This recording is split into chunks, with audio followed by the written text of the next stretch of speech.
there was a big period of time where you just didn't know. You didn't know if anything was going to come together, if this was going to work out. You're just kind of operating on instinct, really.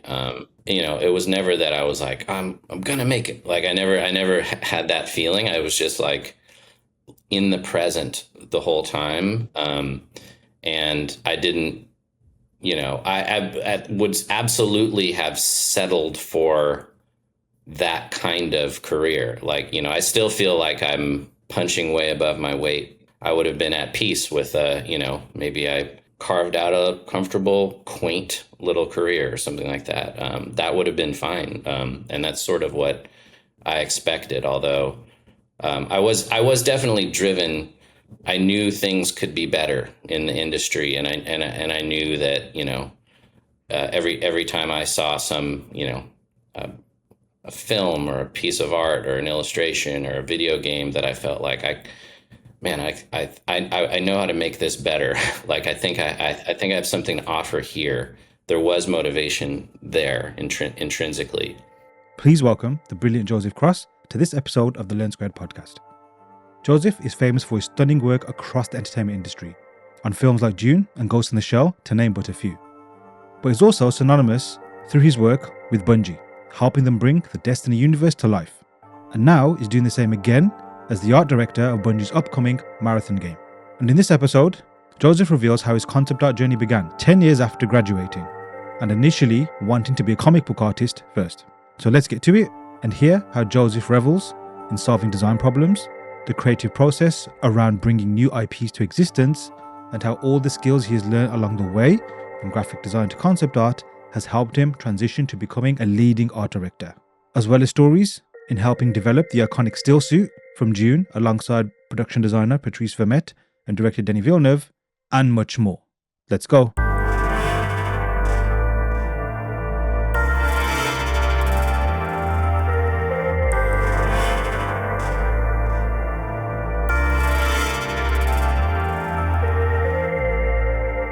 Hey everyone, welcome back to the Learn Squared podcast, and got a very amazing guest on today, Joseph Cross. Welcome, Joseph. Hello. How is it going? How is it, I guess, it's still the beginning of 2025. How was your last year, 2024? It was good. Years start to blend together at this point, but definitely an exciting year for the project I'm working on, the Project Marathon. Just kind of heads down, rapidly accelerating that project, and things are going sort of incredibly well. I think I'm cautiously optimistic about the visual product we're gonna present to the world sooner rather than later. We'll definitely get into all of that juicy stuff very, very soon, because we just mentioned there about visual, like just in your work in general, I guess anything that's attributed to yourself, and particularly Marathon, from what I've seen, the visual aspect of it, which might seem like, a given considering the industry that we're in, seems to be very front and center, and something that gets a lot of attention. But before we get into all of that good stuff, let's get to origin story. If you wouldn't mind letting everybody know who you are and what you do. Yeah. Joseph Cross. I am currently art director at Bungie. My origin story is I come from the Bay Area. So I grew up in San Francisco Bay Area. That's where I went to art school. I'm probably one of a million artists right now who are commercial artists who kind of grew up wanting to be a comic book artist. I've sort of obsessed and curated art, geeked out on artists and collected stuff art related since I can remember. Lead figures and medieval stuff and G.I. Joes and comic books and Sunday funnies and all this stuff.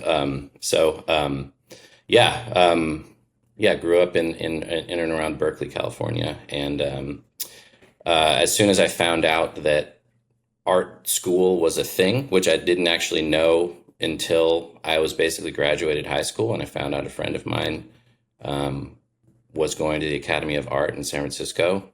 Hmm. Um, I was ready to sort of pack it in and be like an English major at the local community college because I was like a C student. But then, yeah, if it turns out art, you could be a professional artist. So I tried that, and yeah, I went into art school pretty cold, not having really any sense of what I wanted to do other than I knew I loved comics and animation and that kind of thing. I was sort of seduced into the film program initially, um, partly because I knew this friend and I got a sort of glimpse at the curriculum and I saw that one of the first classes in that program you got to make your own trailers and I loved Wow. trailers and I loved music. So and that was true. That's one of the first things we got to do was cut our own trailers. You pick your favorite movie, pick your favorite music, and make trailers. And that was just like a dream come true. And it was very old school. So this was like the mid to late 90s. And we're working on, at this point, archaic sort of Wow. equipment. But yeah, I remember that. I made two trailers. The first one I made, it was Akira and my sort of in my infinite sort of wisdom I thought the juxtaposition of an Akira trailer to the Ghost in the Shell soundtrack would be really cool. Right. So I did that, and then I also remember I did Do the Right Thing to a Tribe Called Quest song. I forget what it was, but that was very short-lived, and then quickly figured out that um, illustration was actually where kind of my heart was and where I belonged. And I had been drawing all throughout high school and did murals in the hallways. And my friend and I tried to make our own comic books, and that was really much closer to my heart and sort of my Mm. wheelhouse, if you call it that, at the time. So I transferred into traditional illustration. Where I spent, at the time the curriculum was like 75% of the time drawing the figure in charcoal, gesture drawing. And so yeah, I just like that, that is the vast majority of my collegiate sort of memory at this point is just sitting in figure drawing classes, drawing the Mhm. figure for hours and hours. Not really knowing why why I was doing it, or what necessarily the sort of the end result or the goal was. But it was really cool, and at the time we had sort of this incredible uh, class of artists, two of which became incredibly successful and were kind of the rock stars of the of the of the school. This guy Jerome Pena, and he's a comic book artist now.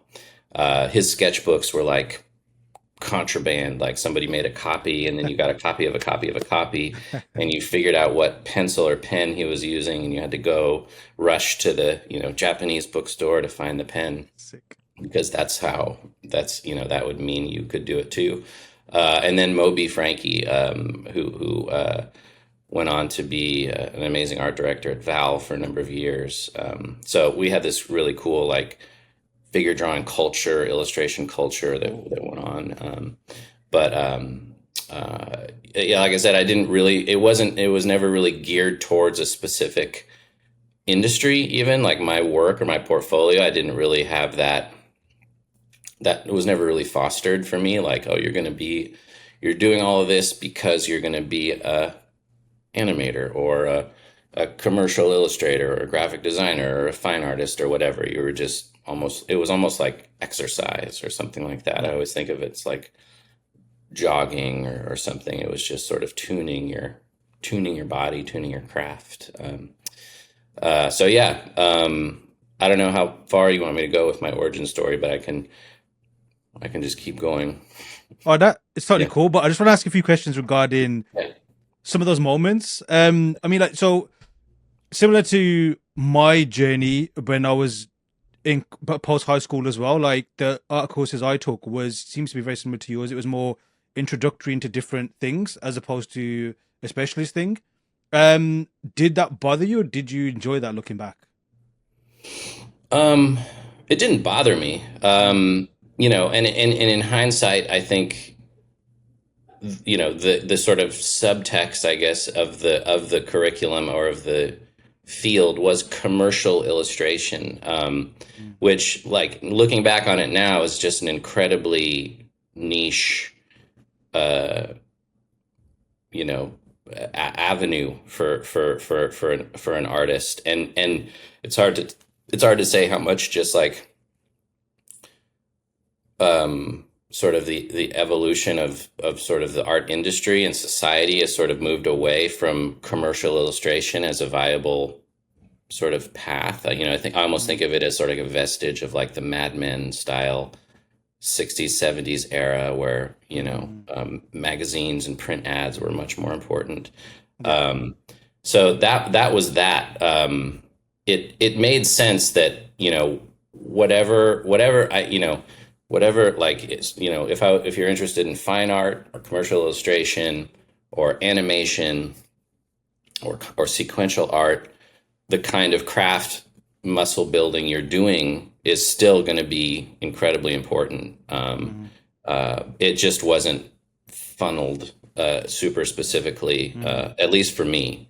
But I didn't mind it at all. Like I said, in hindsight, it was incredibly valuable, and I sort of, think of it as like a badge of honor, almost like mm. spending all of those years grinding charcoal and stuff like that. And because I don't, obviously I don't do any of that stuff now, besides maybe once a year going to a Right.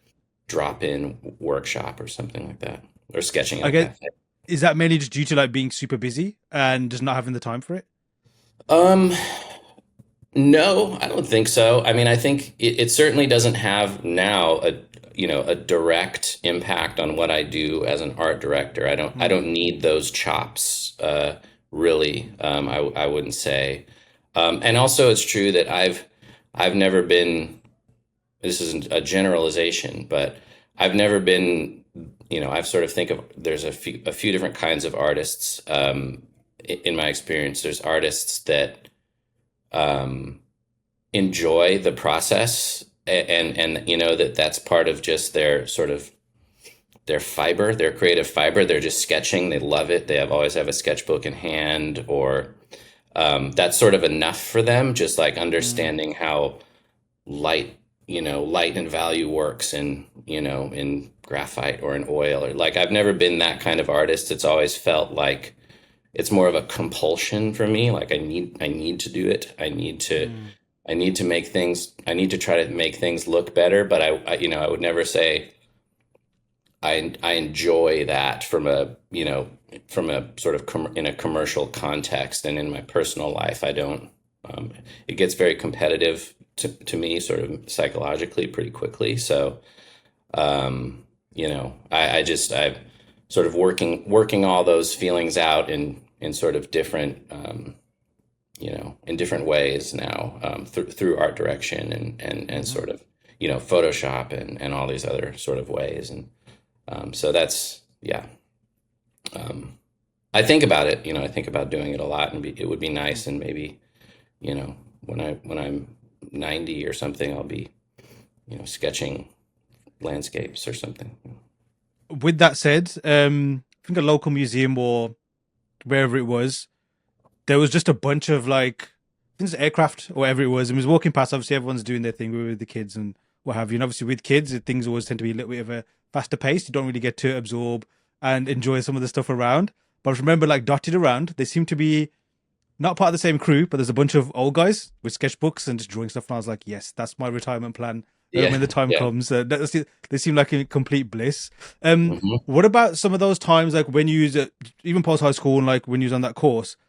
What would you say are the biggest, either maybe it's ingredients or skills or traits or even just like advice that you probably have gleaned the most from that time that have stuck with you, or even formed your creative philosophy or even your fabric today?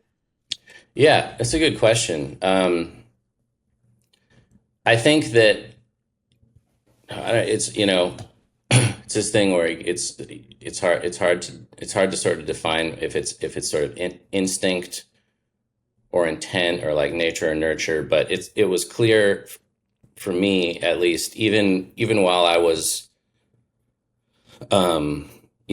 sort of struggling or sort of competing in that sort of space with sort of traditional art, figure drawing, representational art, doing gouache studies or things like that, landscapes.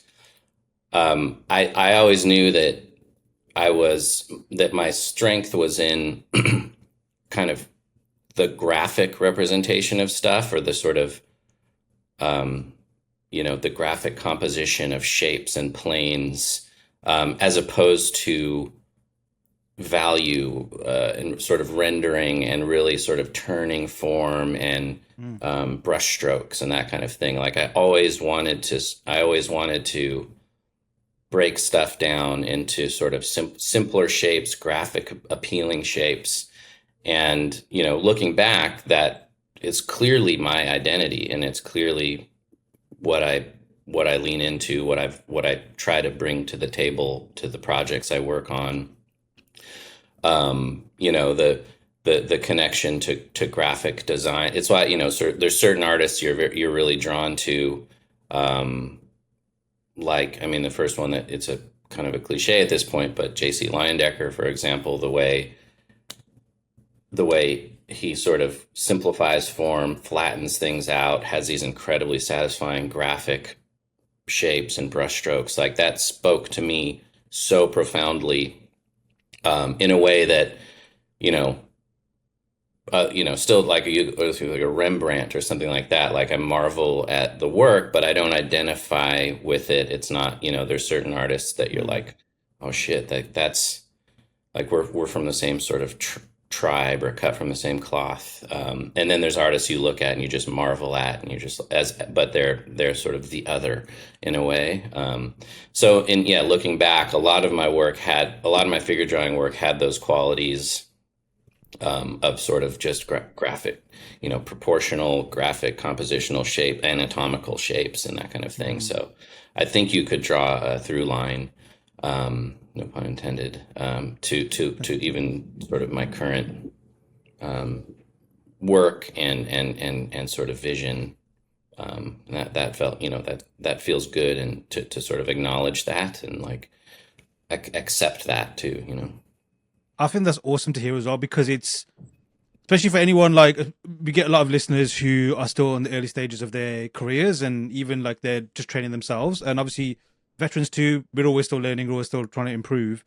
But there is something empowering and powerful about knowing what you like, what you're good at, what you can really lend your voice to even more. Yeah. Because it's like, even like with like sports and stuff, like I watch a lot of team sports, especially like football, soccer, obviously over Hmm. there. Like you have different positions, have different roles, it can contribute certain things. Like if you look into a granular level, it gets very fascinating. Yeah. Also boring as well if you're not into it.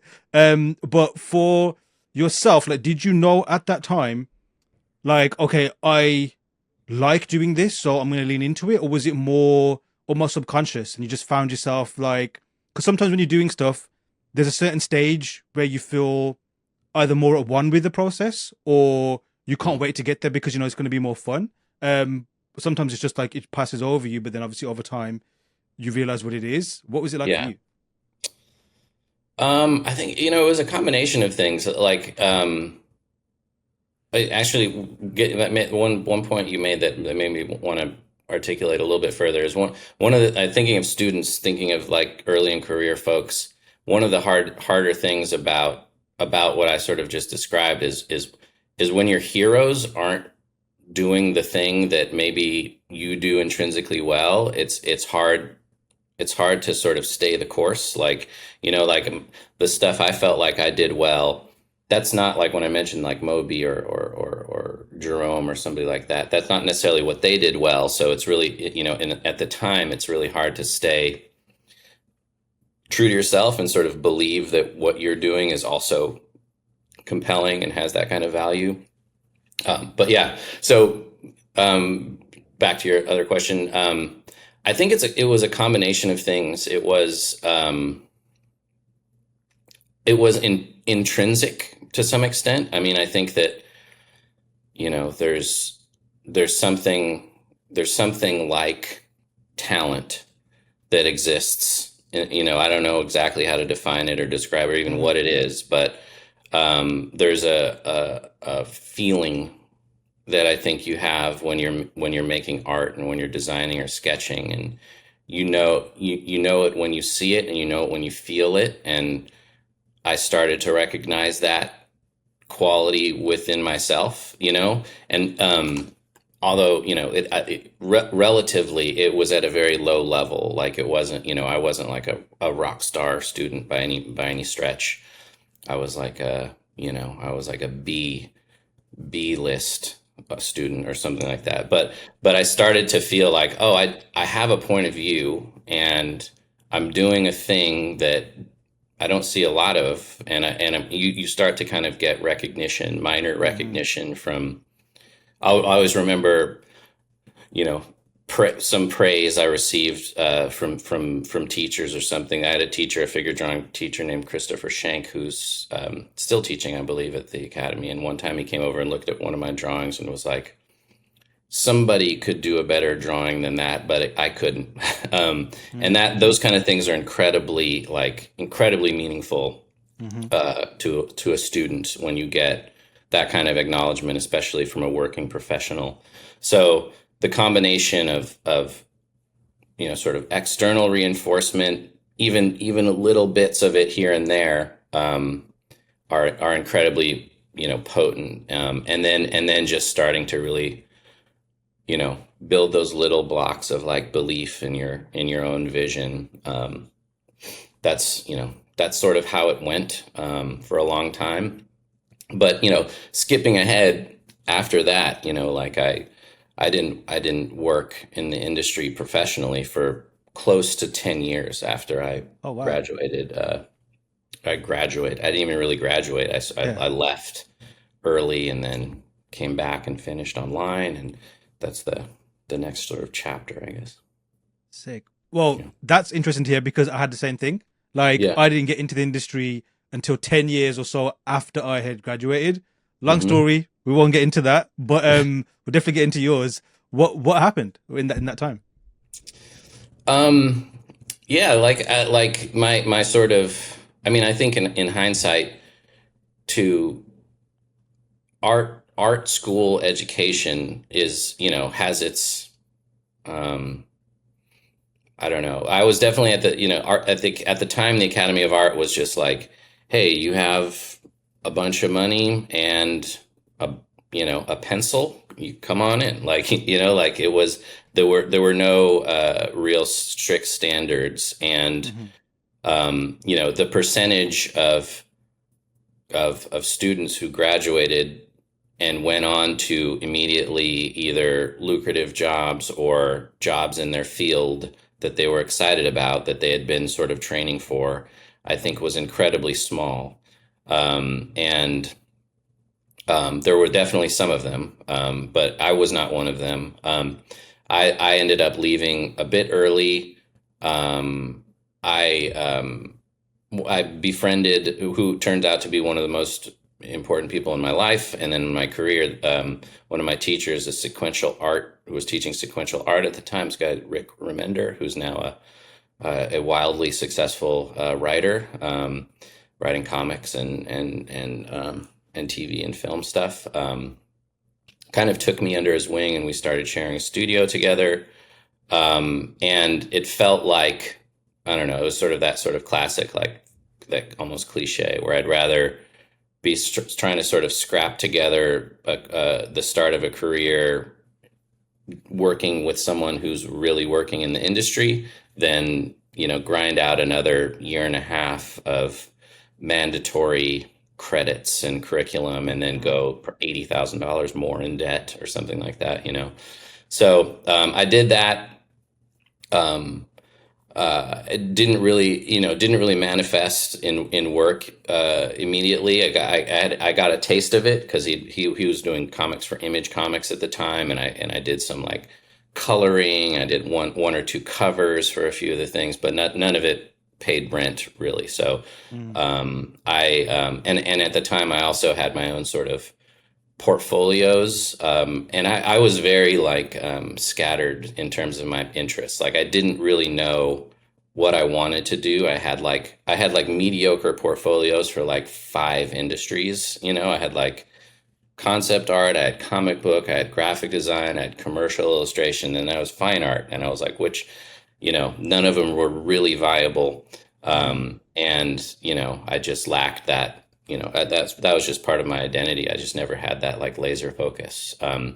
And Yeah, so basically had to had to pay the rent and worked odd jobs, worked retail for a long time, some construction, and just kind of bounced around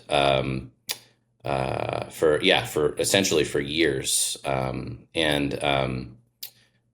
until I kind of got my break, so to speak, through this guy Rick, who actually had ended up writing draft of the first script for Dead Space One, a video game from EA, and I had my kind of mediocre concept art portfolio, but Rick's sort of sway or pull from that studio was enough so that Mm. the art director at the time, this guy Ian Millam, gave me a shot and gave me a shot on Dead Space 2. And so that was my first real job. It was a like remote. I was living in Portland at the time. My wife and I had moved up to Portland, and yeah, just kind of dove in as a environment concept artist on Dead Space 2, incredibly cold, not having any idea, really not even like no style. Like I went into that role thinking I needed to paint everything, at the time, and like really flailed, and was very lucky that Ian stuck with me, and I basically learned how to use Photoshop for concept art on the job, and sort of had kind of an aha moment. There was another concept artist working on the project, this guy Alex Chu, who's still working in the industry. And Alex is an awesome artist, and he's the first one to like. He didn't show me directly, but Ian, the art director, showed me some of Alex's work where Alex was photo bashing, and it was like super quick, effective ideating, and they were looking for architectural motifs. And Alex had done a page, there was some photo bash, some paint, but they were just quick gestures, and they were like six viable ideas that would work for production, and they weren't masterpieces, and I was like, oh shit, like this isn't, you don't get points for being a good Mm. painter in this industry. This is about generating good ideas as quickly as possible. And that's sort of, yeah, that was like the lights turned on, and then I figured out photo bashing. Basically, I was like, okay, I can, what's most important is sort of the idea and sort of the inspiration. And that's where I feel like my sort of vision really was able to take hold, because Mm-hmm. then it became about like almost like taste, like if you weren't limited by your ability to render light perfectly and with brushstrokes from scratch or something, then you could really stretch your legs quickly and be like, we're looking for architectural motifs. Then it has to really, then it becomes about your taste in architecture, or your Mm-hmm. your sort of ability to source compelling um, content, or sort of like I started, it's like finding samples like in hip hop or something like that. You're sort Yes. of digging in the crates, and um, so then yeah, and then I was like that, okay, but then we can't just send a picture of like someone's architecture. You have to massage it into a scene, and there's like mass out geometry in the game that you have to work it into, and you just start playing with. I started playing with layer techniques. You discover overlay in Photoshop, overlay layer mode, and all these things start blend together magically, and things sort of show up that you never thought of. Like it starts to introduce this kind of happy accident quality, which I always like, for a lot of reasons. Anyway, it was that whole process was really like a revelation for me. And about halfway through Dead Space 2, it clicked. And then, my work, that work is up on ArtStation or something. I look back at that and still say, yeah, that's clearly me. That's my identity there. It still holds up. I can see it's such a clear through line, between what came before, what that was, and what I'm doing today. And that was, it's very sort of satisfying. Incredible. Yeah. A lot of things I can relate to, especially like in the. I got a few questions. We'll start with the first one. What was it like in that time? Like, I guess from graduating to picking up this job. Like, what was your?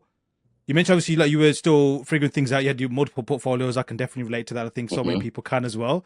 Um, what was your mentality like? Like, was it filled with I'm sure a bunch of things? Was it more like, okay, how am I going to get this to work? Or was it more determination? Like, okay, I'm going to make this work. I just need to find a pathway. What was your, I guess, psyche like at that time? It's a really good question. And I mean, thinking back on it is crazy. Like,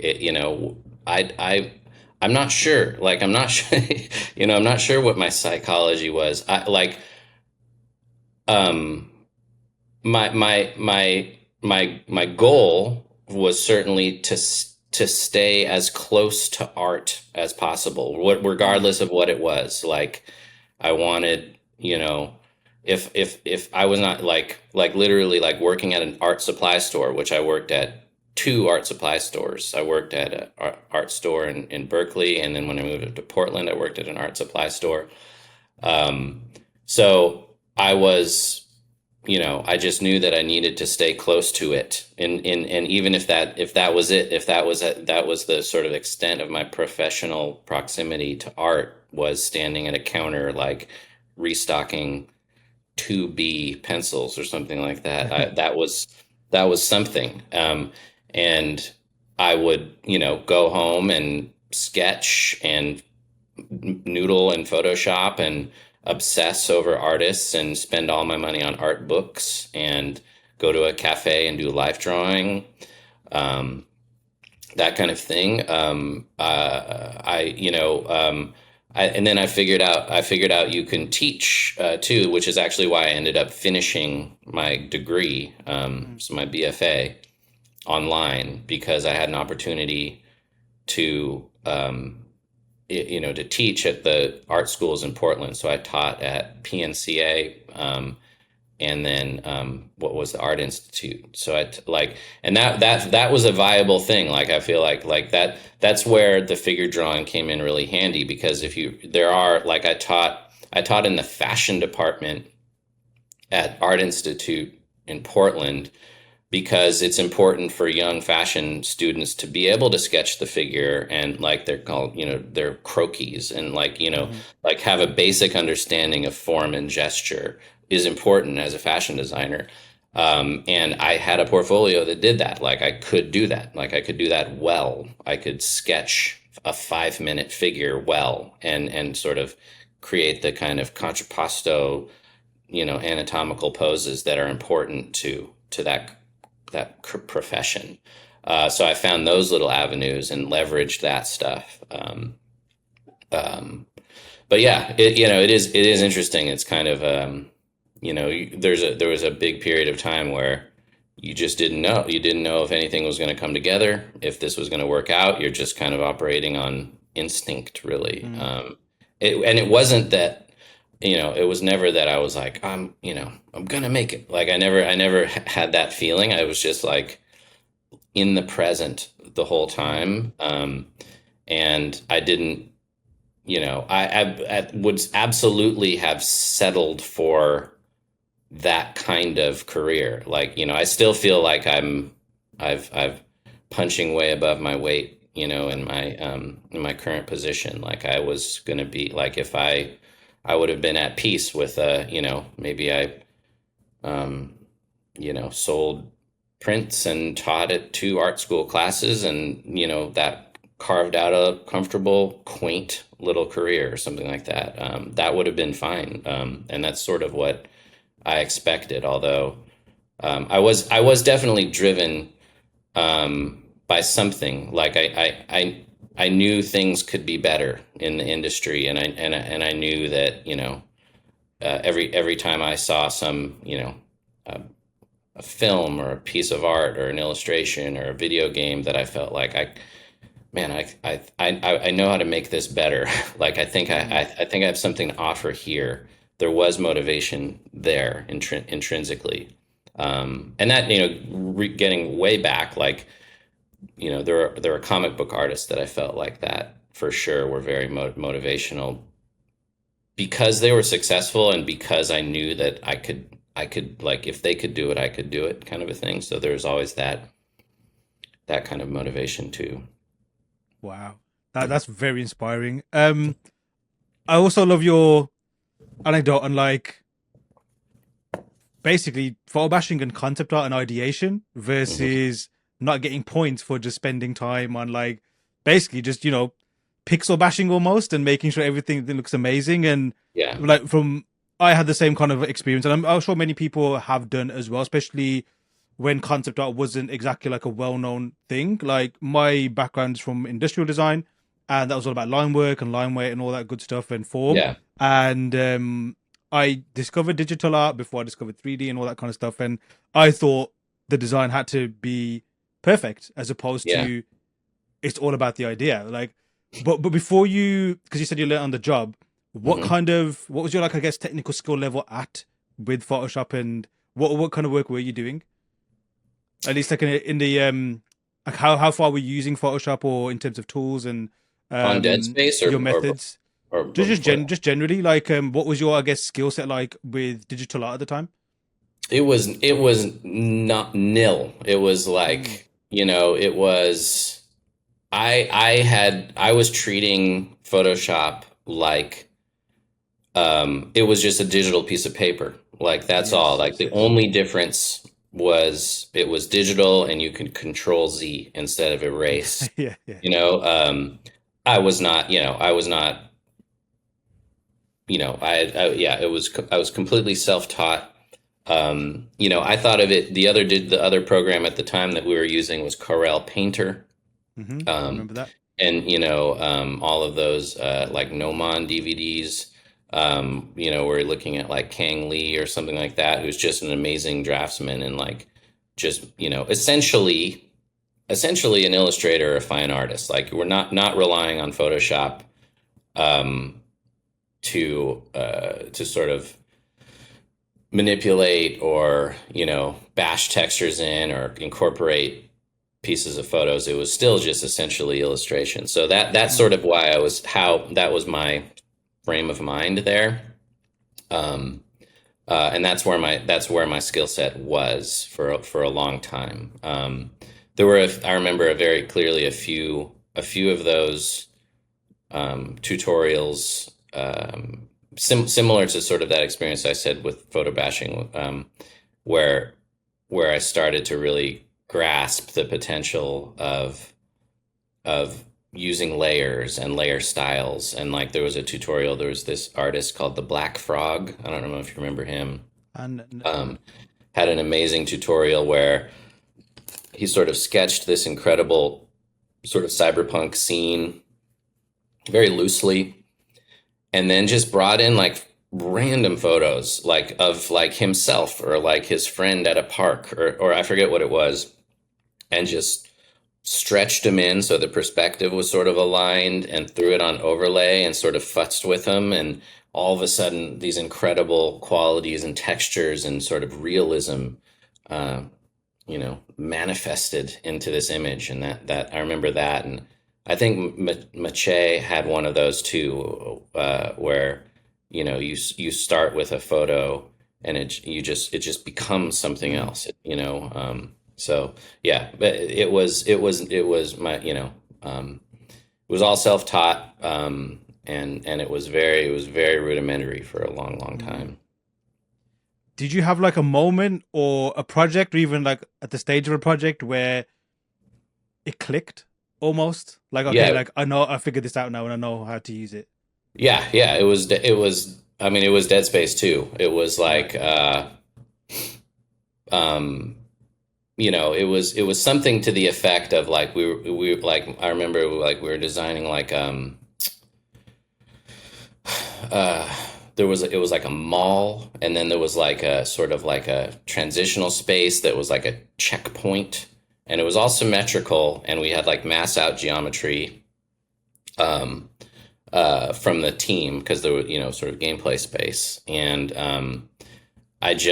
I remember using, like, at the time I had just discovered 2001 A Space Odyssey, and like blew my mind, like I couldn't believe it. I was obsessed. That's one of those aesthetics that really speaks to me and sort of feels like, it's like JC Leyendecker or something like that, where like, holy shit, like this is my people. Or it's like the Chris Cunningham Bjork video or something like that, or anything Aphex Twin does. Like 2001 is one of those films for me, and I was like, that's what this space should be like. It should be like a 2001 space, and because nothing else was like that in Dead Space up to that point. It Mm. was like Alien, it was like gothic, high frequency, greeble, dark, dank pipes and hallways and that kind of thing. So introducing this bold, clean aesthetic into the Dead Space universe was exciting and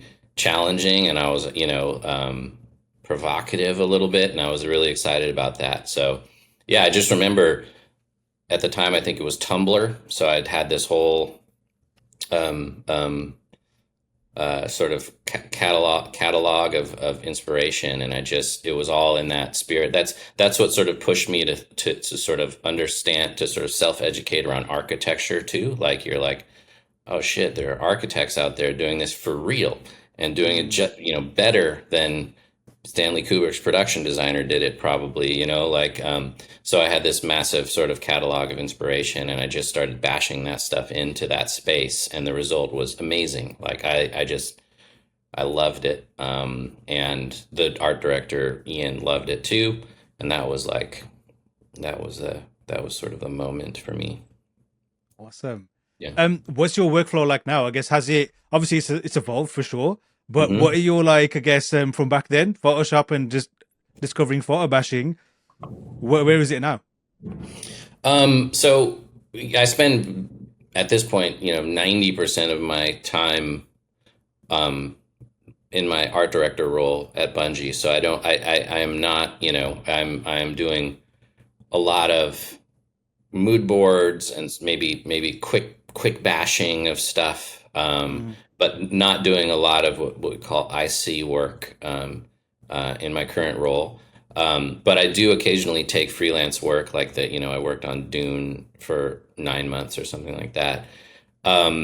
And fortunately, I've been able to sort of tune my commercial work to sort of um, kind of disciplines that I'm most interested in, which in film is like costume design, the costume concept. So I'm no, nobody's going to come to me.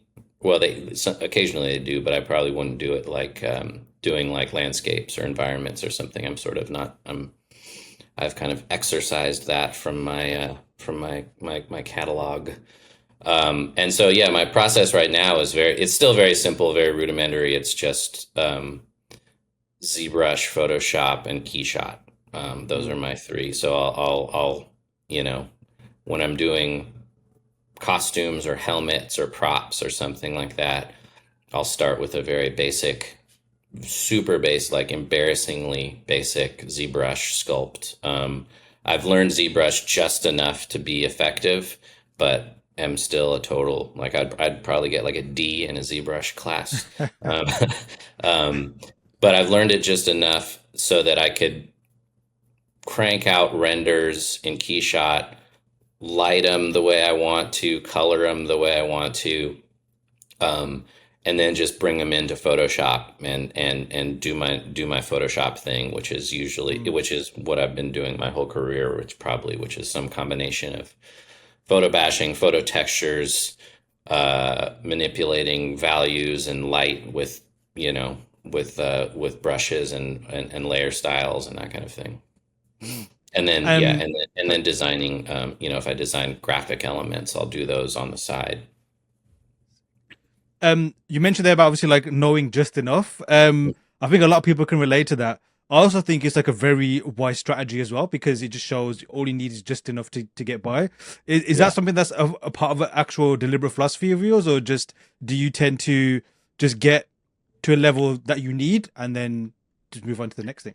I think it's deliberate. I mean, I like that, um, that's what I like about a lot of these digital tools like Photoshop. Like I've always liked that Photoshop was powerful enough and big enough Mm, so that everybody can use it a little bit differently and that there's not a right or a wrong way to use it. I mean, that was one of the that in hindsight, that's also I think one of the kind of shitty things about learning those software like that in art school because it's this like very strict curriculum and like if you don't know any better you're like, oh, this is what this does, this is how you have to use this. I was just I have a daughter who is in a what do you call it, it's like CG graphics or some, she's in high school, and I was helping her with one of these with one of her projects, and it was just this very stale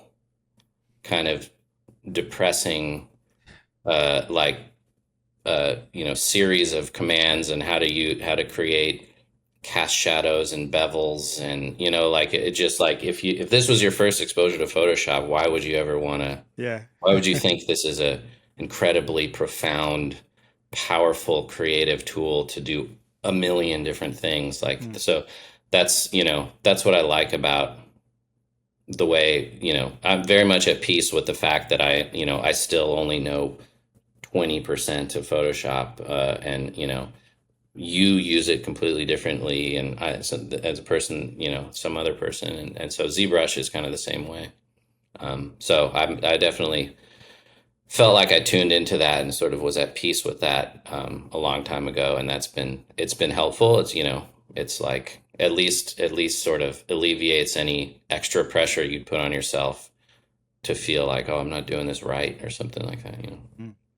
I love that the way to look at things as well. Oddly enough, unrelated, but somehow I got to that thought as well. Like there's something powerful and something that I just personally enjoy that in our particular creative field, like you're never gonna technically get a duplicate. Like there's always someone who does things in a different way, in a Hmm. different kind of voice. Maybe things are similar, but there's always something like fingerprints, right? Like there's always something Yeah, different, unique to that particular yeah, thing, yeah, and I think that's really cool. And yeah.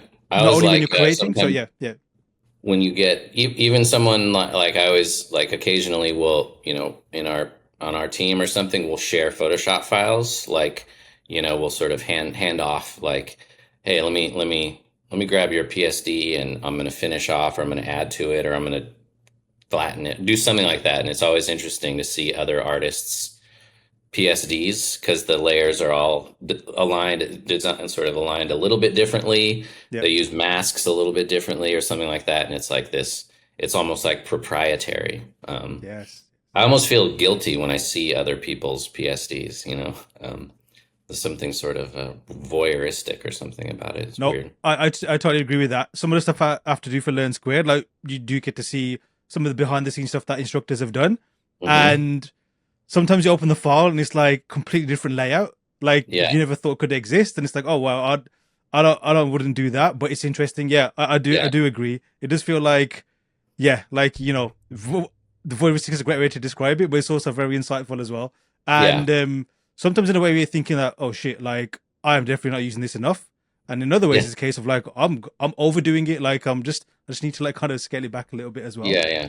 Um, regarding post Dead Space 2, what did you work on until you got to Bungie? Was Bungie like a jump after that, or what was that kind of journey like before you ended up at Bungie? Yeah.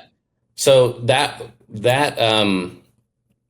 Dead Space 2 just really opened the door for me, opened a door basically, which was, um, again, this is just sort of luck or sort of serendipity in a way, but once I had Dead Space 2 concept artist on my resume and that portfolio of work, um, that the next step was I got my first full-time in-house job at an art studio that I wanted to work at, which was like that's what I've been wanting my whole life. And like, you know, that was a huge moment for me, and it was at a place called Cinco Design in Portland, Oregon, that is still around and is a really interesting place, and a kind of studio that I didn't even know existed. Basically, they're like um, a brand. I don't even know how they would even describe themselves, but branding studio. They're sort of a branding, graphic design, identity, industrial design. They kind of did a lot of stuff. They had it was a small place, maybe 50 people work there, something like that, divided into these teams. They did huge accounts with like Microsoft and Nike. And they also did industrial design. They designed like watches and headphones and stuff like that. But then they did entire sort of like brand identity campaigns and marketing campaigns for big companies. And they had one of their small little teams was a team at the time. I think it was like 4 people or 3 people, 4 people maybe, that did exclusively key art for video games. So key art, box art, basically, and had this sort of very consistent stream of work primarily through Microsoft, but also EA.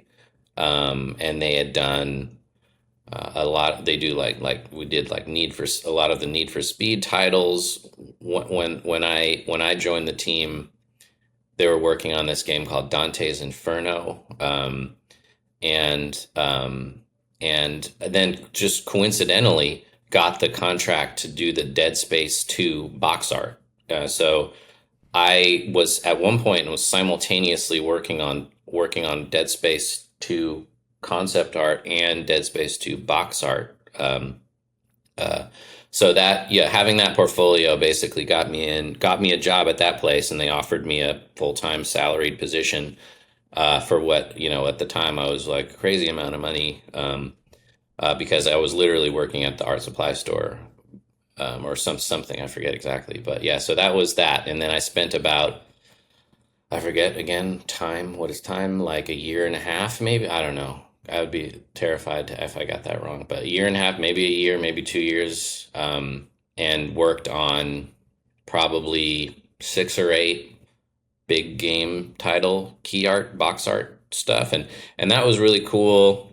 I think in hindsight, the most interesting part about all of that was just that this was not a concept art studio. This was, they came from everything through a branding identity lens. So not only like when they did the Dead Space thing or Dante's Inferno or whatever, not only do you design the illustration that's on the box, but you design the logo and the whole identity system for the game. So website, branding, logo design, key art, all this stuff. And so it was, that's obviously, I mean, for anybody, I mean, if you look at my work, graphic design and branding is a big part of it. And so, not that the work we did was particularly compelling, I don't think, but just sort of getting a look at that process and how much energy went into thinking about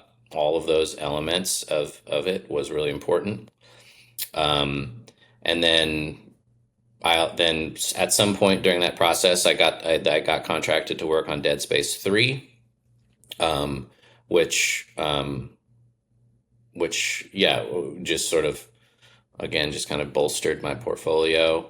At some point in there, actually, I did apply for a job at Bungie and did not get the job. Like, I remember very clearly the work that at the time maybe I was midway through my Dead Space 2 work, and I hadn't really developed my style enough, but I got an interview at Bungie, and we drove up there, and didn't get the job. And I think it wasn't until maybe like a year later, where I had more filled out portfolio. I had the rest of my Dead Space work. I had this Cinco stuff, and then maybe even some Dead Space 3 stuff, and ultimately then did get the job at Bungie. And what was that like? Like when you started at Bungie, what were you tasked to do? Like, was it specifically on a certain area, or was it Yeah. just go wild? No, no, I was a senior concept artist right out of the gate, which is in hindsight crazy. Like Mm. Bungie, it's like all of a sudden I was like starting shortstop for the Yankees, or maybe I was like a starting striker for Man City or something like that, to put in soccer terms.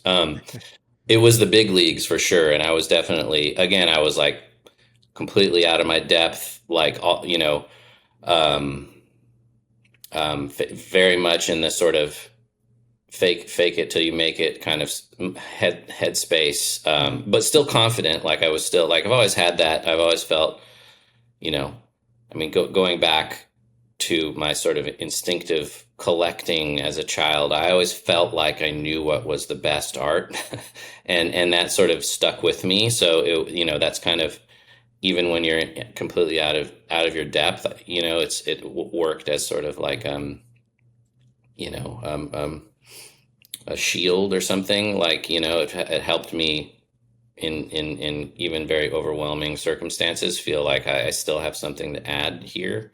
Um, but yeah, so started in 2011 on Destiny. I guess 3.5, 4 years before Destiny even shipped. Vanilla Destiny. So that was my first exposure. I never worked on any Halo. It was just Destiny, Mm. a couple of years into pre-production or production. And that was crazy. I mean, I would still advocate that for the art of Destiny, at a certain era, being amongst the best of all time, like the best concept art in sort of its current sort of definition. It was Jamie Jones, first of all. It was just like you sit down at your desk and you look at 75 Jamie Jones paintings that you've never seen before, that are in this incredible cyber night sci-fi fantasy IP, which was Destiny, which is like the IP itself was like, holy fuck, this is incredible. Like it was so inspiring and overwhelming. And there were other artists, like to this day. There's a guy, this guy called Mark Goldsworthy, who has work out in the wild, but probably this underrated, unheralded concept artist, mostly because he's not even really a concept artist at Bungie. He does the skyboxes, but had worked essentially as a concept artist, def, illustrating the worlds of Destiny, and it was just like the most mind-blowing stuff I'd ever seen. And there was guys like Ryan DeMita was there. It was just incredibly. I felt like, I felt like I was working in pre-production on Star Wars or something. Like it was Mm. like I was like in 1975 at ILM or something, and it was just like, holy shit, this is incredible. And so yeah, one of the it I started out as an environment focused concept artist on Destiny 1, because that's what my Dead Space portfolio was. It was all environments. It was like, interior spaces, basically. It was like large interior hallways. In Dead Space, there's a million like circle rooms. Like that's a trope. So I had tons of stuff like that. So yeah, I started in abandoned airports in Eastern Europe, and Mars, abandoned architectural spaces in Mars, and stuff like that. I was basically just trying to do the same thing I did on Dead Space, but for Destiny. And I did, I did it pretty well. It was hard because um, I wasn't able to really kind of impose my aesthetic as much as I was on Dead Space, because of the context of what I did on Dead Space. But I had to sort of adjust to a bit to the Dead Space visual world because it was fairly well established with Jamie's work and that kind of thing. So yeah, I kind of just held my own there. But it took a few years for me to really um, carve out the niche of, sort of I think what ended up being the most important work that I did for Destiny, which was like um, iconography, graphic design, emblems, sigils, and then character design, designing the NPCs and a bunch of the weapons, stuff that was more fashion and graphic sort of oriented. That's sort of how it evolved at Bungie. Wow. I love the way you explained. Like, I think that's every artist's dream. Like to be at the same place, like as if you were on a Star Wars project. Not only particularly maybe for subject matter, but just realizing how impactful that particular IP would be. Yeah. I think you nailed it as well. Like in terms of concept art and what it means to the community, and just like in terms of gaming and art in general, like it is a milestone. It is like one of those projects where even if it's not your thing, or maybe even if it is, like it made sure it made its mark, and it Hmm. made sure that it made a statement. And obviously that's with the incredible talent that was there. And interestingly enough, like it kind of mirrors what you're doing now with Marathon, where like so you were at a stage where you basically were brought on before the project was even live to the world. So you kind of knew like in its infancy and bringing it to life. What is it like to be at that stage of a project, like building something or working towards something? Is the mentality different to like say just any other concept art job, or is it quite unique? Like when you're at such an early stage and basically bringing a world to life. It it you at least for my in it was a blur. Like partly because of my personal circumstances of just sort of finally landing there, landing where I landed.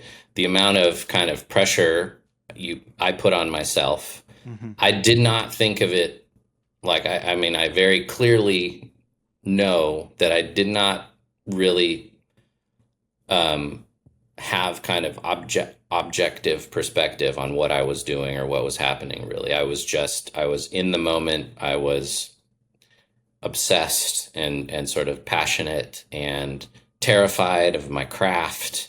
And there was also this time where all the artists around me were kind of learning 3D and like there's an artist Dorje Belbrook who I forgot I should have grouped him into the Mark and Jamie category of just doing mind-bogglingly, profoundly incredible world-building concept art. He was working in 3D Studio Max at the time, which was just like a mind fuck because that was like to me might as well be like a nuclear physicist or something like that. Like I just couldn't. There was no way I was going to learn 3D Studio Max and fold it into my process. But he was using it just profoundly. It was all a combination of all those things just resulted in, I think, probably just a few years of feeling like I was just heads down, like I said, living in the moment, living in the present, obsessing and focusing on my craft, constantly being inspired, but also intimidated. So yeah, and not really, I also like I love video games. I've played since I was a child, NES. I didn't really have the video game perspective of what Destiny was like. Hmm. Destiny itself as a game, as a product, evolved incredibly, and turned out to sort of redefine games as a live service, that kind of thing. But I didn't, I was so focused on just pre-production or production art as a craft. That was all I was focused on. I was focused on quality. I was thinking about, yeah, like I said, thinking about other, like, this is like Sid Mead's Blade Runner work. This is like Hmm. Ralph McQuarrie. This is like, all this stuff. So I was just heads down, and I think that's probably for the best. But it was all, it reflects sort of a relative immaturity too. Like it was, you know, um, if I had sort of the objectivity, and certainly in the games industry that I had now, I would have. probably been a more effective artist, thinking about the spaces I was designing as gameplay spaces, just as much as they were art or illustration, that kind of thing. Mhm. So And yeah. what kind of like events led you to becoming an art director? Um, it's a good question. I mean, so it's one thing, like I've always felt like an art director. Like there's something like even when I wasn't, I felt like, and it was just based on a very sort of loose sense of what the job is, but I've always felt like a kind of confidence in my vision and sort of in my taste that I felt like would intrinsically translates into art direction and whatever sort of half baked sense of that role in my head existed. And I happen to, Bungie is a great place in that there isn't a real strict definition of what an art director is at Bungie. A good art director can kind of come from anywhere. It can, multidisciplinary. I don't know how it really is at other studios. Bungie's like the only studio I've ever really worked at. Right. But we have a huge range of types that that do the job of art direction well. I think ultimately the combination of the fact that the work I did evolved into something with a very clear point of view. I wasn't a generalist. I wasn't, I think the sort of arguably one of the positive effects of not focusing too much on craft like painting or something like that allowed me to focus on the product a bit more. I've always been interested in what we're doing from a kind of product and brand perspective, doing all of the logo design, um, character design stuff, and then also I sort of very, very much inserted myself into marketing art conversations. Like I was a pain in the ass to the marketing team because I always thought it could be better. No, this isn't the right way to do it. Like, let me do it. like I was just like butting my head in, sending over stuff unsolicited, and finding some success there. Like, I remember at one point I did a bunch of unsolicited key art essentially for Destiny, and we ended up hanging it around the studio, and like that image of the traveler sitting over Earth, that started as an unsolicited sort of Photoshop sketch that I was like, here, this is what it should be. And so all that stuff, like, having a clear point of view, having a certain amount of sort of confidence to insert yourself into these conversations that makes people believe you know what you're talking about, or you at least have the kind of confidence or communication abilities that are important for an art director role. That sort of, kind of all congeals into feeling like you're a viable candidate, for art director. Let's talk marathon as much as you can, of course. Yeah. Because obviously it's not out yet, um, but just my quick take on that one. It was like, obviously you heard this was coming out, and obviously you know it's Bungie, and thinking, okay, is it that anticipation, that excitement? We mentioned music a few times, and like whether your favorite musician or producer or whatever, like what they're cooking up next, you're always excited to see, okay, what are they going to do next, kind of thing. Yeah. And just seeing it, obviously the trailer was cool. From a designer's perspective, from my perspective, like just seeing the proposal of like the way, like the 3D printing with the caterpillars or the other little bugs, for example, like that was just like, yes, of course. Not only just in terms of the idea, but the way it Yeah. was conveyed as well. Like that's all important. Like how, like, okay, we propose this is how it's going to be done. Excellent. And then obviously even just the look, it looks clean. If that makes sense. Like, yeah, it was amazing. So over to you, man. Let us know what you can, what that's about, what's it like building this brand new thing all over again, and Yeah. what is your involvement in it as well. Yeah, it's a lot to unpack. At I started on marathon like um, 2018 or something like that, 18 or 19. So, it's been probably like 5 years or Wow. something. At the time, I left Bungie because I accepted an art director role at a startup studio now defunct called Firewalk, and I was there for about, I don't know, 9 or 10 months. I was also working on Dune at the time, but basically hit a point with that project where the allure of marathon was sort of an easy sell for me, from a fantasy perspective. Like, um, the project I had been working on at Firewalk was, I could tell that it was going to be tough for me to really, uh, part of the job would have been the challenge of figuring out how to spin the sort of creative direction in fantasy in a way that I felt good about. And when Marathon came along, it was a much easier fit. It was like, a very, cyberpunk, hard sci-fi. At the time, the extraction shooter inspiration. The team was really great, and it was, and ended up being a fairly straightforward decision for me. So yeah, started on Marathon. Um, when the team, I don't know how many people, there may have just been 10 or 12 folks on there.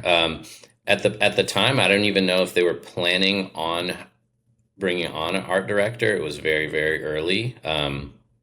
So yeah, it was just like, again, it was one of those things where, out of my depth, probably. I was just in my very, like, the work that I'd done at Firewalk was like kind of honeymoon phase, like very blue sky world building, not production.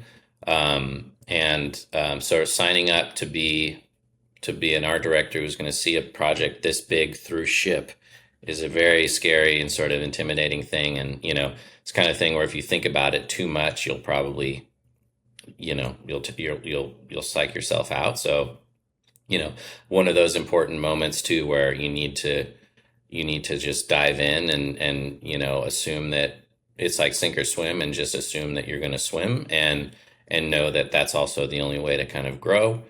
Yeah, very, very early. Um, the game has gone through stylistic changes too, evolutions. Um, which I talk about a little bit. I've talked about on sort of social media a little bit, but at the time when we started, we were going for just like high fidelity realism. That was sort of plan A, was to kind of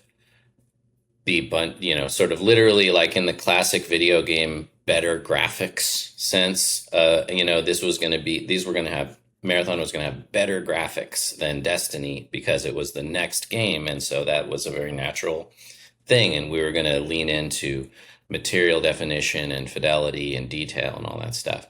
Um, so that the pivot from that kind of realism ambition to a more stylized, graphic, simplified approach, that was the biggest, most important um, sort of change from an art point of view, and probably in my career, and also for the project itself. And even when that announced trailer was made, we were still actively evolving the style. And so, there was a choice. There was also a very deliberate choice to not try to reflect the exact art style in that announced trailer too.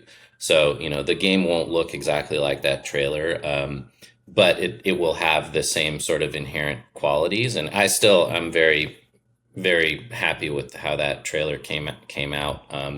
I expected it to actually be much more polarizing, that it would, some people would love it, some people would hate it, but it's been almost, sort of universally praised. Um, all- you know, Part of that risk too is because the art style for the game is very personal to me, and sort of a direct extension of my personal influences. And that is, that by just by design, that sort of dates us in a way. Like I have my, like, the sort of 90s 2000s aesthetic. It was a very important part of my career growth. And like I said, like I mentioned, like Chris Cunningham, Aphex Twin, Bjork, there's sort of an electronic sort of music phase that had a sort of aesthetic associated with it. Designers Republic, all that stuff. Mirror's Edge, that's all very much on our sleeves, wearing that on our sleeves with this. So, you know, hoping that the newer younger generations also identify with that without sort of the nostalgia is a risk too. But it seems like it's going well. And it seems like also the industry is in a position where there is an appetite for games like this with a point of view, that sort of take a position, that have sort of taken a risk, that don't look like the other stuff. So it was all very, at a certain point felt like a calculated risk. There was also a point there for sure where I think one of the biggest lessons for me that I would try to impart to, anyone coming up or something, is that, having faith in, like, the things that you like are valid and valuable. Like at a certain point I was like, why not design the art direction around the stuff that's important to me personally? And that is graphic design, that is color, that is this era, this sort of aesthetic era, and these older games. And as opposed to, it's very easy in an art director role to feel like you're just, your only responsibility is to the product and to the public, and to sort of measuring your sort of peers and competitors in the state of the industry, and to sort of have this big sort of equation that will result in the ideal art direction or something like that, as opposed to drawing from just personal sort of instinct and passion and that kind of thing. So it's also, it's a huge testament to Bungie's willingness to take a risk, too. And like, I don't, in hindsight, it does feel like we're kind of getting away with something a little bit, because it is risky. It is a new style. I have a style guide for the game that I go over, once a month with new partners or new hires or something like that. And, I always talk about,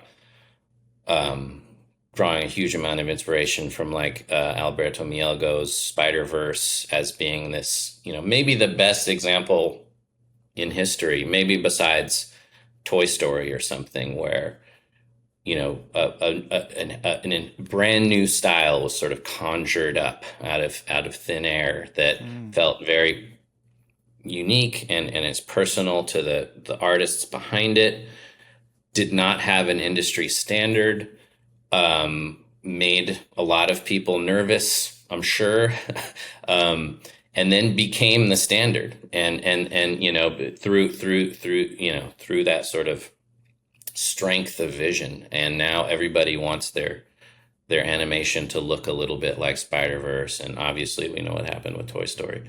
So that's the company we want to keep,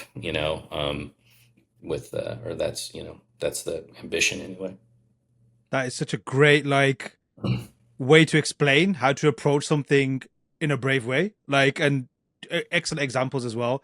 I totally concur, like, in terms of what they were. And it's interesting as well, like you mentioned their risk. Obviously, on one hand, like, when the company's taking a risk, it can make you, because you're taking on the responsibility of that risk, to maybe be risk averse, to ensure that risk comes through, if that makes sense. Mm-hmm. Did that feel like the case for you, or do you almost, like, double down on the risk and take that as license to be, like, as risky as possible? I kind of I mean, I definitely leaned into it. Like, I mean, and I still believe that, we're not doing, we're all we're doing is sort of creating an original point of view, which, if done right, has to have value. Like, it has to be valuable. So if you believe in it, you should be confident about it. And it's also true that if the game is fun, like, we're not doing anything that would compromise the game. Like, if the game is fun, the game is fun. Like, the game will do well. We're not, the art and the art direction is still at service of the gameplay. We're sort of a service discipline. But so yeah, there's a number of factors that make me feel confident, and sort of want to lean into this. And another one of them is, if you didn't feel nervous, you're definitely not going to do the thing. Like, you're definitely not going to do the Spider-Verse thing or the Toy Story thing, because it would mean that everybody's comfortable because they've seen this before, and they have yep, this sort of checks this, sort of metric, or this UR study confirms that this thing does well. And, like, if you didn't feel a little bit of that, I think that's a sure sign that you're not going to innovate. You're not going to sort of come out with a truly sort of unique, product or project. And that gets into those kind of cliches where, like, um, if you asked people what they wanted before, it was like that. When it was like the thing with the UR, like, before cars were invented and people rode horses or something, if you asked them if they wanted a car, they would say no, they just want a faster horse, that kind of thing. There's some metaphor there, but yeah, we're just leaning into it. And obviously, you've gone through the roles of artist, concept artist, senior concept artist, and now art director. What is distinctly? I know I guess it's like a bit obviously obvious of what an art director is, but for you, like, what is the distinct difference between being a concept artist and an art director? Um, there's so many. I mean, the first, the first one, the most obvious one, is just from a discipline exposure perspective. Like, as a concept artist, you can, your entire career, be sort of, if you're an IC concept artist, if your job is to just make beautiful, compelling art and design, you can do that in a, in a cabin in the woods and be incredibly successful, never having to really relate to or really understand all of the other disciplines that surround you, that are also sort of these, other sort of critical, mechanisms in this machine, like tech art, or, animation, or effects, or, 3D hard surface content creation, like all this stuff.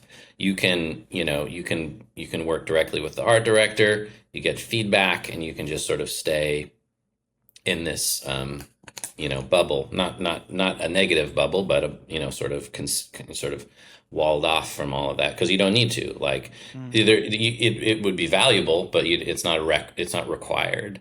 And as an art director, you just can't, you have to, you know, concept art goes from sort of the center of the universe to just one of eight planets in sort of the solar system, that you have to start, you have to understand how they all relate to each other and connect, and you have to foster them, and just be tuned in a way that you don't really have to as a concept artist. Certainly, you start to understand the limitations of content and executions and ideas. You see where before you might just be like, well, I'm going to draw this thing, it looks fucking cool, let's make it.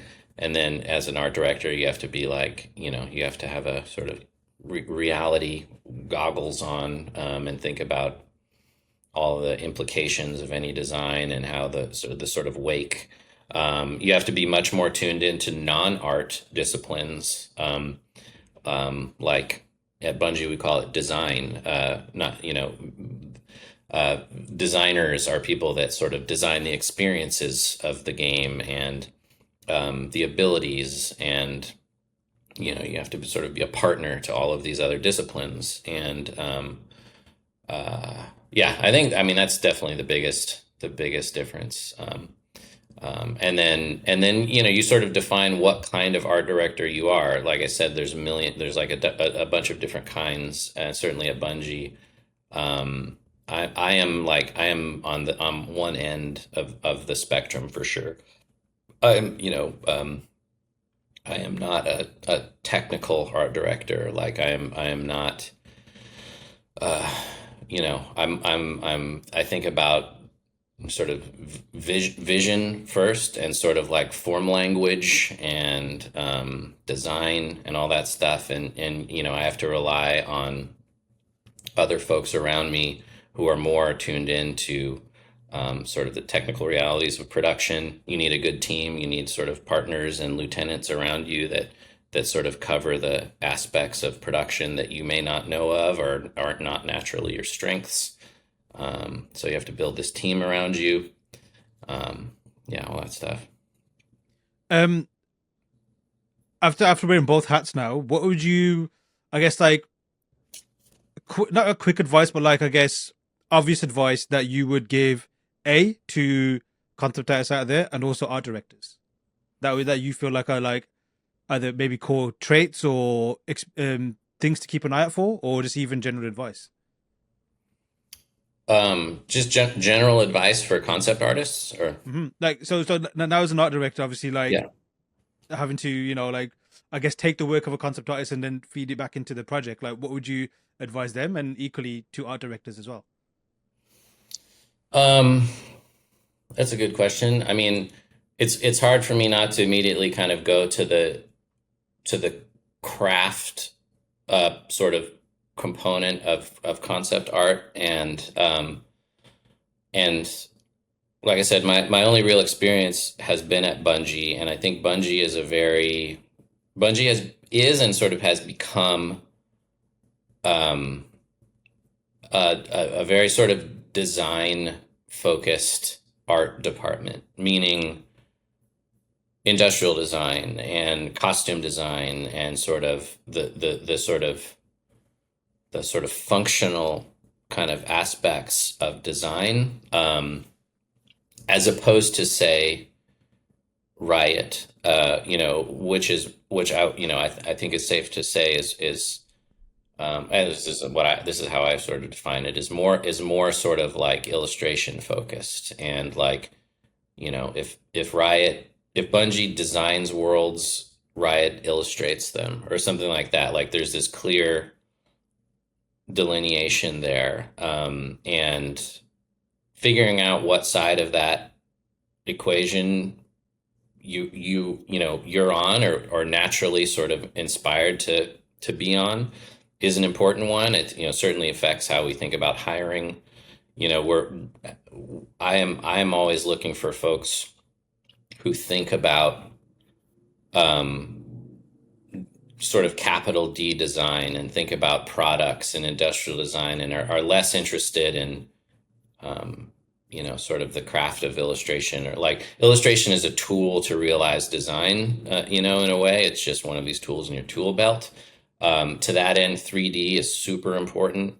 If you're a concept artist and you're interested in working at a place like Bungie, it's almost a requisite, I think, at this point, that you need to be able to work in 3D. And we think about, if we're designing a helmet, that we're designing in concept, are designing that thing kind of soup to nuts. Like we're designing every angle of it. We're not just making a sort of cool sketch of it and like shooting it over a wall or something like that. So, really immersing yourself um, in 3D, but also thinking beyond the discipline of concept art. I mean, this is like, I'm a broken record. I say this all the time, but like concept art is a discipline.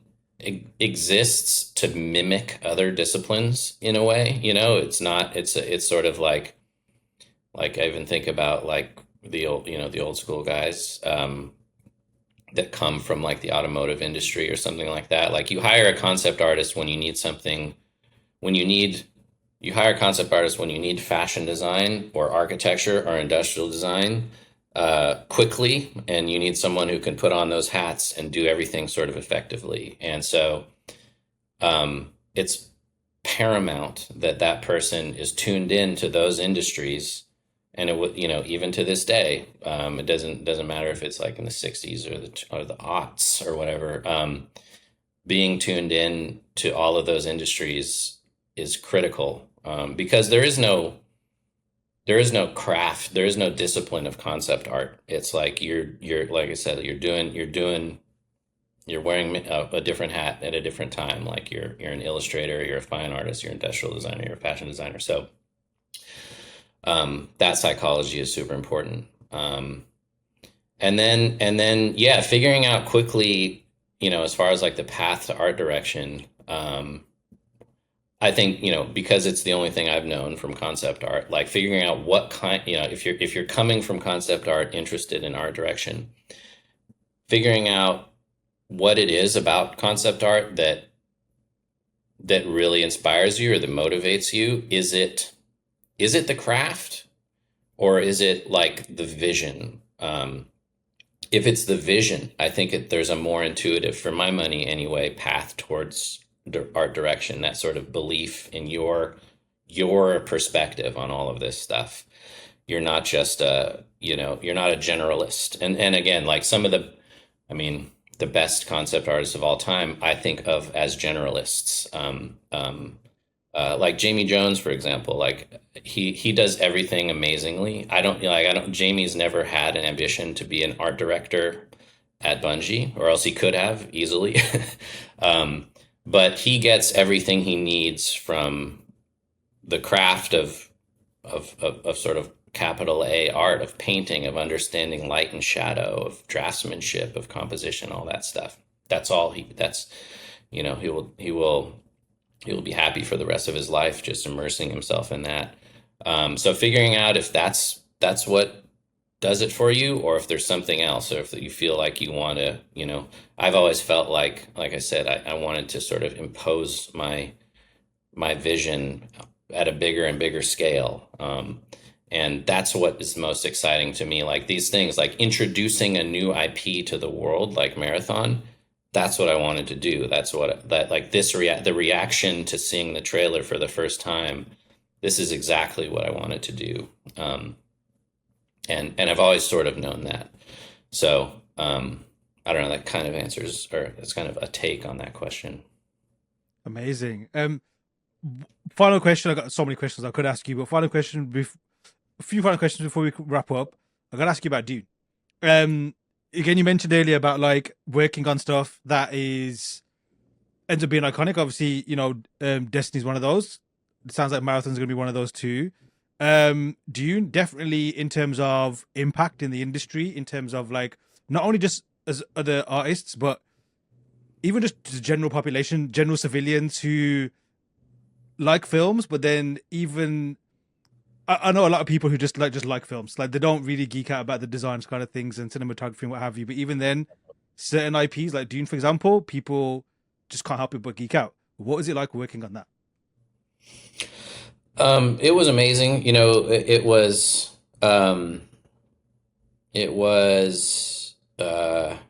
yeah, I like it, it was not, I don't know if it's a blur, but it's one of those things where it just, I didn't even know really how it happened. Like I think somebody recommended me at some point. I got a cold call from I think it was Legendary at the time.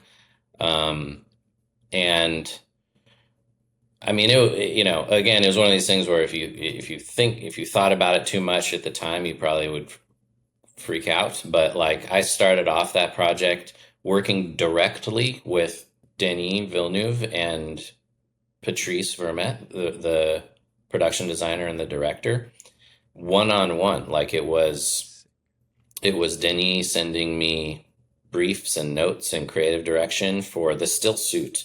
And then we went right on to like the still suite, the suite of all of those, like the thumper and the backpack and the tent and all that stuff. It was another one of those projects where um, they had an incredible amount of incredibly compelling production world building art already done. They have like it was also cool because it was another one of those moments where it's like, oh my God, there are teams of just incredible artists out there that we've never seen, that because they're not on social media, they're not like concept artists posting on art forums and stuff like that. They're just like working in the industry. Um, and this was one of those examples where, Patrice sent me production concepts of Arrakis and all these amazing architectural, like brutalist, cool, like it was just a very fleshed out, very compelling visual world, and I knew right away that like this is awesome. The first few months of that was just like dream territory where it was just sending concepts back and forth to Patrice and Denis. It started out interestingly, where Denis just asked me to design, and it was like quote the still suit of my dreams, without any direction. Like he didn't give me any cues or clues or anything like that. And I did something totally different than what we ended up with. I well, I didn't. I lacked context, to be fair to myself at the time. Um, but like I looked more like at Lawrence of Arabia, and I felt like, man, if we're thinking functionally and practically, designing a dark colored still suit doesn't really make sense. So I designed a white one and with more cloth and sort of flowing, sort of fabric and that kind of thing, and definitely included some interesting like materials and textures and stuff. But that's when he started showing me more stuff, and it became clear that the vision for Dune it was like a war movie. That's sort of how he described it. This was a bleak, sort of brutal war film, and that's when those designs started getting a little more, I don't know, sort of subdued, industrial, dark, that kind of thing. But yeah, it was incredible. I had like I said, I had just sort of a dream first few months. When the production really sort of started ramping up, it got, you kind of entered into the typical kind of challenges where like everything's always on fire. They kind of switched costume teams midway through. There were budget issues. At some point with the costume, we were designing some very expensive stuff Mm. so there was some interesting kind of pivots there. But yeah, so it was awesome. It was, definitely the favorite film I've worked on. I felt like, I worked on the Ghost in the Shell live action too, which was equally, would have been on sort of the same level bucket list wise, but obviously, didn't exactly turn out the way maybe some of us hoped. But Dune certainly did. I think, it feels amazing to, it at least has the chance of being this, to live in sort of the hallowed ground of like a Star Wars or Lord of the Rings in terms of a trilogy. So that feels really, really cool. What was like? What kind of I guess even from your perspective, do you have a different approach when you're working on film versus game? Obviously, there's distinct differences in terms of the nature, especially obviously time being one of them in terms of Yeah. productions on both. But from your perspective, do you approach them differently? Yeah, well, I mean, first of all, there's just when I work on film, I'm basically just I go sit in my concept artist chair, sort of or I switch hats. So Mm. I'm an IC, I'm a hand, I think, my job is very different, and I get to like really focus on specifics and details. So it's really fun and sort of a nice break from the sort of macro pressure of art direction. So yeah, you got to just zone out and think about, how cool can this backpack be, and what are the inspirations, and dig into the details. And then there is definitely, to your point, like a big difference between being a concept artist on games and versus film. It's like working in games is at least in my experience, glacial speed compared to film, where it's just everything's on fire. You have to really think about, in games you might have 2 or 3 weeks to sort of finish a prop, or a sort of a hero object or a helmet, whereas in film you probably have to have sent, you know 2 or 3 concepts of that within a week, and assume that probably that's it. So it's just a much faster pace of work, which has its pros and cons. Joseph, we've got to wrap up now. Yeah. Any final thoughts or words from yourself before we do? Um, I mean, anybody listening, you can always feel free to reach out to me on social medias or something. Stay tuned for marathon, and I hope everyone responds to it. I'm very excited about it, and so fingers crossed. Awesome. Joseph, absolutely Yeah. incredible. Thanks so much. Yeah, thank you. Cool. A massive thanks to Joseph for that incredible conversation. Hit the links to see what he's up to, and be sure to give him a follow. Then head to learnsquare.com to check out our courses and pick the ones to help you in developing your creative identity. Don't forget, all of our first lessons are free. I've been your host, Aaron Danda. Till next time.